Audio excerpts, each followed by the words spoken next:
आज के इस चैप्टर का नाम है सीखने के लिए काम करो, पैसे के लिए काम मत करो। बड़ी इंटरेस्टिंग स्टोरी है, आपको भी सुनने में मज़ा आएगा। मुझे याद है साल 1995 में मैं सिंगापुर में एक लेडी को इंटरव्यू दे रहा था अपनी एक बुक के लिए। मैंने एक बुक लिखी थी, वो बेस्ट सेलिंग बन गई थी, मैं बेस्ट सेलिंग ऑथर बन गया था। तो जब इंटरव्यू ख़त्म हो गया तो हम साथ में बैठे थे, चाय की चुस्कियाँ ले रहे थे। तो वो बोलती है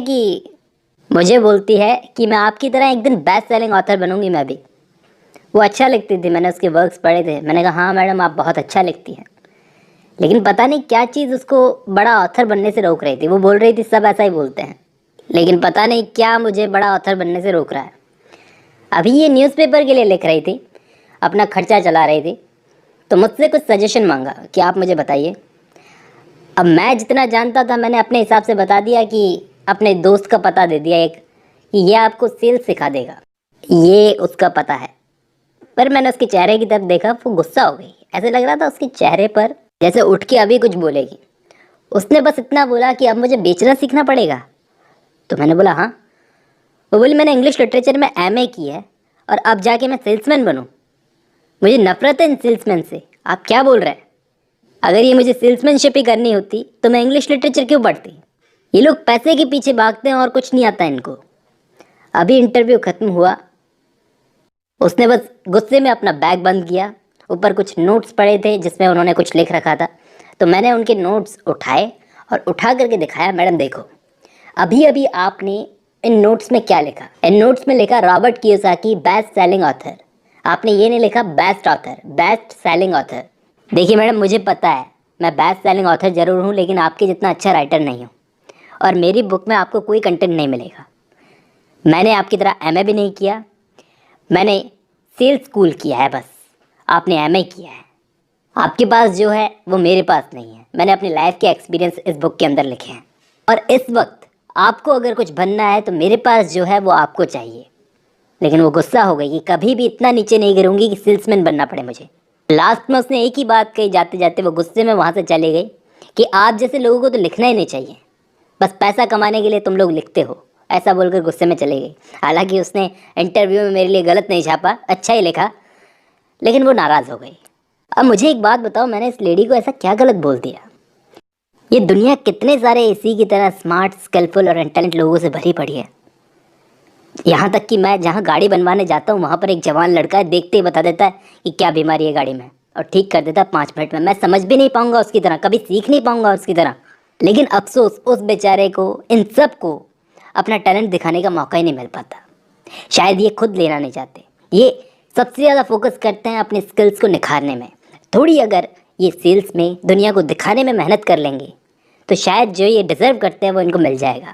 शायद ये गरीबी में अपनी ज़िंदगी नहीं जिएंगे। इनकी स्किल्स इनको कमा के देगी अगर ये कुछ और भी सीखते हैं इसके अलावा। तो एक एडवाइज़र था, उसने मुझे बताया था कि ये लोग अपनी सक्सेस से सिर्फ एक कदम दूर रहते हैं।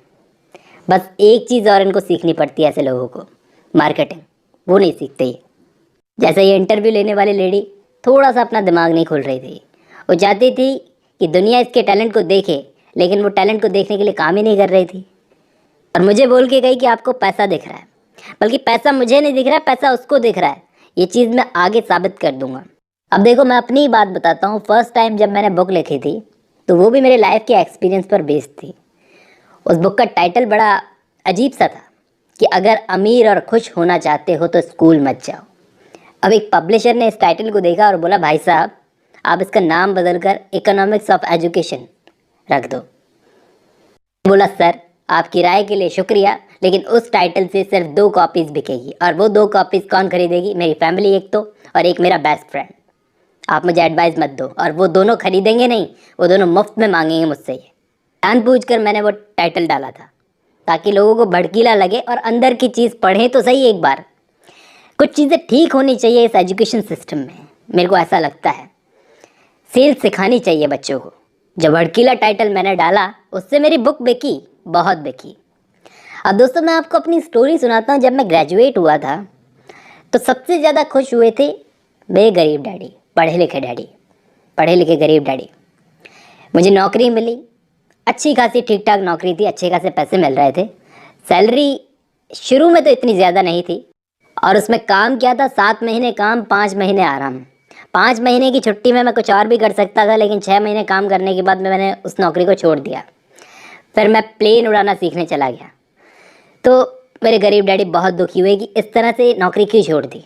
मैं उनको समझा नहीं पाया, लेकिन अमीर डैडी बहुत खुश थे कि मैंने अपनी नौकरी छोड़ दी। अब ये ज़्यादा पढ़े लिखे लोग क्या करते हैं, वैसे तो बोलते हैं कि मुझे अपने प्रोफेशन से प्यार है, लेकिन ये लोग भी प्रोफेशन देखकर, स्कोप देखकर ही प्रोफेशन चुनते हैं। ज़्यादातर ऐसा होता है। फिर बोलते हैं कि हमें अपने काम से प्यार है। एक चीज़ को निखारने में इतना टाइम लगा देते हैं कि बाकी चीज़ें तो भूल जाते हैं। अब स्कूल्स और कॉलेजेस में देखना कैसे लोगों का सम्मान किया जाता है जो एक चीज़ के अंदर पीएचडी करते हैं, एक चीज़ पे सबसे ज़्यादा फोकस करते हैं, कम से कम चीज़ों के बारे में ज़्यादा से ज़्यादा पढ़ते हैं। ऐसे लोगों का सम्मान किया जाता है। जैसे हिस्ट्री ले ली तो हिस्ट्री में पीएचडी कर लो, उसके आगे मत जाओ, उसके बाहर झांक के मत देखो। लेकिन अमीर डैडी उल्टा बोलते थे। वो बोलते थे हर चीज़ के बारे में थोड़ी थोड़ी नॉलेज होनी चाहिए। अगर तुमने कॉमर्स पढ़ी है तो थोड़ा आर्ट्स के बारे में भी जान लोगे तो कुछ बिगड़ेगा नहीं। आर्ट्स पढ़ी है तो कॉमर्स के बारे में जान लोगे तो ज़्यादा कुछ बिगड़ेगा नहीं। मेरे अमीर डैडी ने मुझे अकाउंटिंग का भी काम करवाया है, मुझे और माइक को बस बॉय का भी काम करवाया है, कंस्ट्रक्शन वर्कर का भी काम करवाया है, बहुत सारे काम किए हैं। और हम दोनों उन्हीं के कहने पर बैंकर्स, वकीलों और ब्रोकर्स के बीच में बैठते थे। मेरे नौकरी छोड़ने का सबसे ज़्यादा दुख हुआ था मेरे पढ़े लिखे गरीब डैडी को, और सबसे ज़्यादा खुशी हुई थी अमीर डैडी को। अमीर डैडी चाहते थे कि मुझे सीखना बहुत ज़्यादा ज़रूरी है, जो नॉलेज मुझे उस नौकरी में नहीं मिलती। अब बताओ, असलियत में पैसे के पीछे कौन भाग रहा है, मेरे गरीब डैडी या अमीर डैडी? गरीब डैडी चाहते हैं कि मैं एक ही काम करता रहूं ताकि पैसा आता रहे, और अमीर डैडी चाहते हैं कि सीखो, अलग अलग जगह जाकर सीखो। अमीर डैडी सारा गेम समझते थे कि सीखना ज़्यादा ज़रूरी है, सीखोगे तभी आगे काम आएगा। वो सीखने पर ज़्यादा जोर देते थे। वो बोलते थे सबसे मुश्किल है लोगों से काम लेना। इसके बाद मैं ज़ेरॉक्स कंपनी में काम करने लगा। मुझे सेल्स वगैरह आती नहीं थी उस टाइम तक। मैं सेल्स मैंने कहाँ सीखी ज़ेरॉक्स कंपनी में। सेल्स वगैरह उस टाइम तक मुझे आती नहीं थी। मैं बहुत शर्म खाता था कि मैं किसी के दरवाजे पे जाऊँगा, उसको खटखटाऊँगा, मैं बोलूँगा कि ये चीज़ ले लो। बहुत बुरा लगता है, ना कर सकते हैं, बेइज्जती भी कर सकते हैं, तो मुझे बड़ी शर्म आती थी। और मुझसे भी ज़्यादा शर्म आती थी एक आदमी को मेरे ये सब करने पे। वो थे मेरे पढ़े लिखे डैडी। वो कहते थे कि तुम पहले अच्छी खासी नौकरी में थे, अब सेल्स में जा कर के ये क्या कर रहे हो तुम? 8 साल तक मैंने ये काम किया सेल्स सीखने के लिए, बहुत दरवाजे बजाए मैंने। के बाद अपनी खुद की कंपनी खोली, और आज उसी सेल्स की बदौलत मैं कह रहा हूँ, मैं आज इंटरनेशनल लेवल पर बिजनेस कर रहा हूँ। लोगों से बात करने की स्किल्स डेवलप हुई उसी सेल्स की बदौलत, 4 साल काम करने की बदौलत। और फोकस करता हूँ कि आज भी कहीं ना कहीं जाकर कम्युनिकेशन स्किल्स को सीखूं। अब देखो दोस्तों, मैं ऐसा कहता हूँ कि ये जो स्कूल्स होते हैं, इनके अंदर फाइनेंशियल एजुकेशन, पैसे की एजुकेशन को एजुकेशन माना ही नहीं जाता। जो इस दुनिया में सबसे ज़रूरी है, पैसे की एजुकेशन इस दुनिया में सबसे ज़रूरी है। बाहर निकल के इसी के लिए काम करना है। स्कूल्स में भी हम इसी के लिए पढ़ रहे हैं, तो इसी को क्यों नेगलेक्ट किया जाए?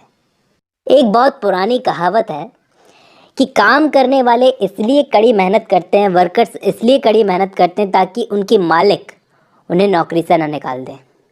और मालिक उन्हें सिर्फ इतना देता है, वो मालिक ही उन्हें सिर्फ इतना देता है ताकि काम करने वाले काम छोड़कर ना चले जाएं।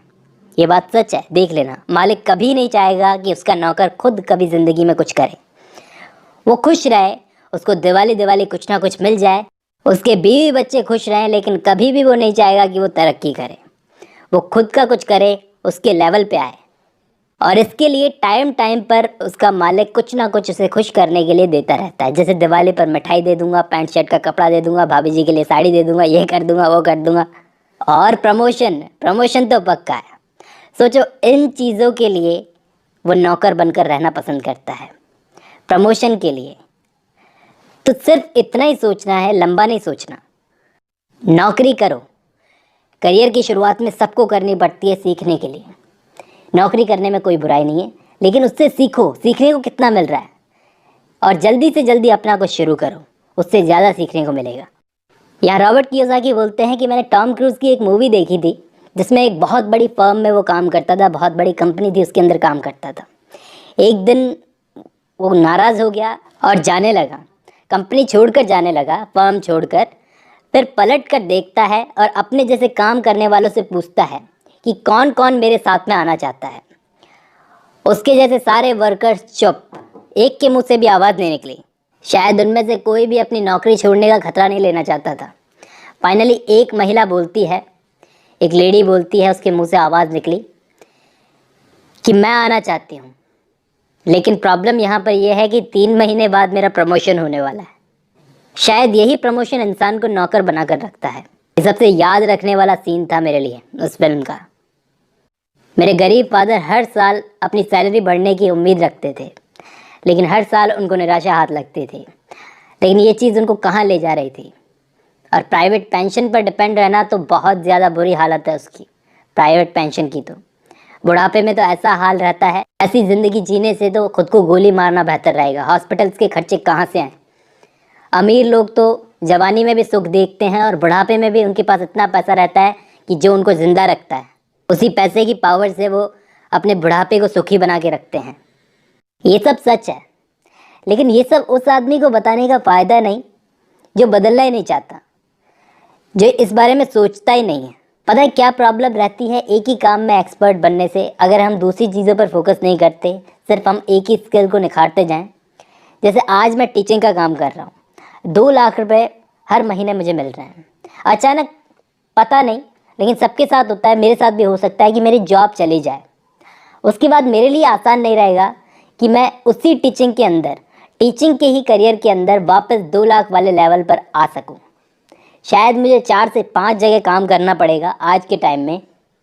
और अब मुझे 2 लाख से कम की नौकरी अच्छी नहीं लगेगी, क्योंकि 2 लाख का मैंने स्वाद चख लिया और मेरी ज़िंदगी का खर्चा भी 2 लाख का हो गया। तो दूसरी नौकरी मुझे कहाँ से अच्छी लगेगी। इसलिए ज़्यादा से ज़्यादा स्किल्स सीखने की कोशिश करो, ताकि एक जगह से अगर काम चला जाए तो दूसरी जगह कुछ करने के लिए हमारे पास स्किल्स मौजूद हों। मेरी मम्मी मैकडी से ज़्यादा अच्छे हैमबर्गर बना लेती हैं, मैकडोनल्ड से ज़्यादा अच्छे हैमबर्गर बना लेती हैं, लेकिन मैकडी का नाम है, मेरी मम्मी का नहीं। क्यों? शायद मैकडी इतने अच्छे नहीं बनाता, लेकिन उसने सेल्स पर फोकस किया, वो मार्केट जानता है। और मेरी मम्मी का सारा ध्यान है हैमबर्गर को और ज़्यादा अच्छे बनाने में।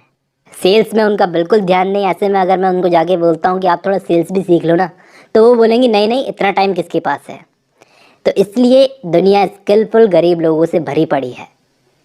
अमीर लोग भी अपने बच्चों को बिजनेस का सिर्फ एक हिस्सा नहीं सिखाते, बल्कि वो सारा काम करवाते हैं। वो डायरेक्टली अपनी गद्दी उनको नहीं दे देते। वो बोलते हैं कि छोटे से बड़े लेवल पर सब जा कर के सीख, वॉचमैन के साथ भी बैठ। इस कंपनी का जिसको तू संभालने वाला है उसका हर एक हिस्सा जाके जान, तब जाके ये गद्दी ले। तो क्यों ना हम लोग भी उन्हीं की तरह सीखने पर ज़्यादा फोकस करें। हो सकता है शुरू में हम लोग कम कमाए, लेकिन बाद में देखना। मेरे फादर की गलती थी कि ज़िंदगी भर उन्होंने एक ही चीज़ को सीखने पर ज़्यादा फोकस किया, थोड़ा थोड़ा सब चीज़ों के बारे में नहीं जाना। वहीं मैं स्मार्ट लोगों के बीच में बैठकर सीखता था और बाद में उन्हीं स्मार्ट लोगों से काम करवाना शुरू किया। अब आप बताओ मुझे कि उस लेडी को ये मैंने सेल्स के बारे में बोलकर क्या गलत किया कि आप थोड़ा सेल्स भी सीख लो। मुझे पैसों का भूखा बोलकर खुद पैसे के पीछे भाग रही है, उनसे उनकी नौकरी नहीं छूट रही है। बल्कि मैंने तो पैसों के लिए कुछ बोला नहीं, मैंने तो सीखने के लिए बोला। सीखने की इच्छा है तो सीखो, बाकी का नेक्स्ट चैप्टर में सिखाएंगे। आज की वीडियो में बस इतना ही।